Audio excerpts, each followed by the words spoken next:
নমস্কার, আমি doctor Debashis Mukhopadhyay, homeopathic physician. আজ সম্পূর্ণ নতুন একটা কেস দেখাবো এই ভিডিওতে। ভদ্রলোকের বয়স প্রায় 82 বছর। উনি একটা সিভি অর্থাৎ সেরিব্রোভাস্কুলার অ্যাক্সিডেন্ট হওয়ার পরে অর্থাৎ ব্রেন স্ট্রোকের পরে আমার কাছে এসেছিলেন। ওনার বিভিন্ন জয়েন্টের পেইন ছিল, ফ্রোজেন শোল্ডার ছিল এবং তার সাথে যেটা নাকি ভিডিওতে বলা হয়নি সেটা এখানে বলে দিই যে ইউরিনারি প্রবলেম হচ্ছিল। ইউরিন হোল্ডিং ক্যাপাসিটিটা কমে গিয়েছিল, বাথরুম ধরে রাখতে পারছিলেন না, বাথরুম যেতে যেতেই ফোটা ফোটা করে বাথরুম হয়ে যাচ্ছিল। এই সিমটমসটাও কিন্তু পেশেন্ট ভালো হয়ে গিয়েছেন। ভিডিওটা দেখতে থাকুন, তাহলে বুঝতে পারবেন কতটা তাড়াতাড়ি পেশেন্টকে রিকভার করা গেছে 4 মাসের মধ্যে। আর যদি ভিডিওটা ভালো লাগে একটা লাইক শেয়ার করবেন, আর যদি কিছু জানার থাকে কমেন্টস বক্সে কমেন্ট করবেন, আমি উত্তর দেওয়ার চেষ্টা করব। আর আপনাদের অনুরোধ করবো যারা এখনও আমার চ্যানেল সাবস্ক্রাইব করেনি, please do subscribe my channel to get various information from different patients regularly. Thank you. আজ একটা নতুন পেশেন্ট দেখাচ্ছি। ভদ্রলোকের বয়স হচ্ছে 82 বছর। 82 থেকে একটু বেশিও হয়েছে। আপনি এসছেন যখন 82 প্লাস আর কি, 82 প্লাস। ওনার একবার সিবিএ হয়েছে, সেরিব্রোভাস্কুলার অ্যাক্সিডেন্ট হয়েছে কয়েক বছর আগে। তারপর থেকে কিছু অ্যানোমালিস তৈরি হয়েছিল, সেগুলো হাত তুলতে পারতেন না ঠিক মতন।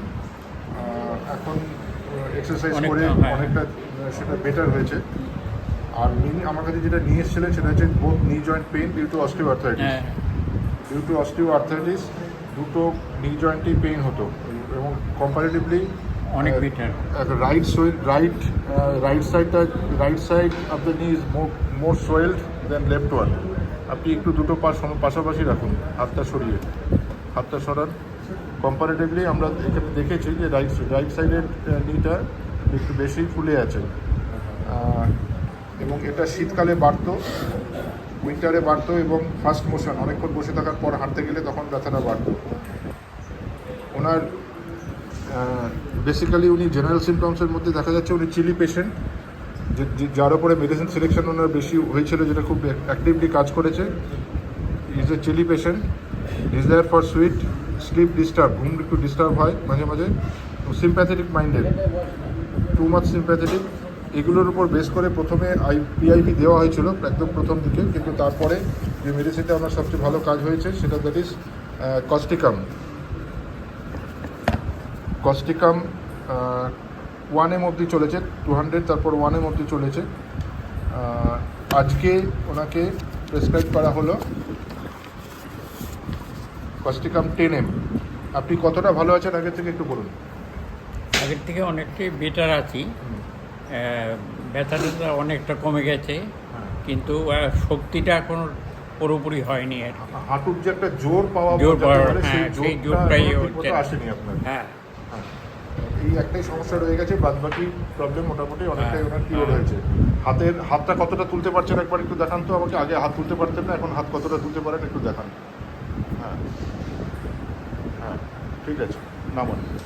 এটা একেবারেই আগে কতটা উঠতো হাত? আগে এইটুকু, এর বেশি আর হাত উঠতো না।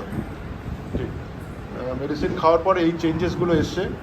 মোটামুটি আপনি আমাকে দেখাতে শুরু করেছিলেন মার্চ মাস থেকে, 24শে মার্চ।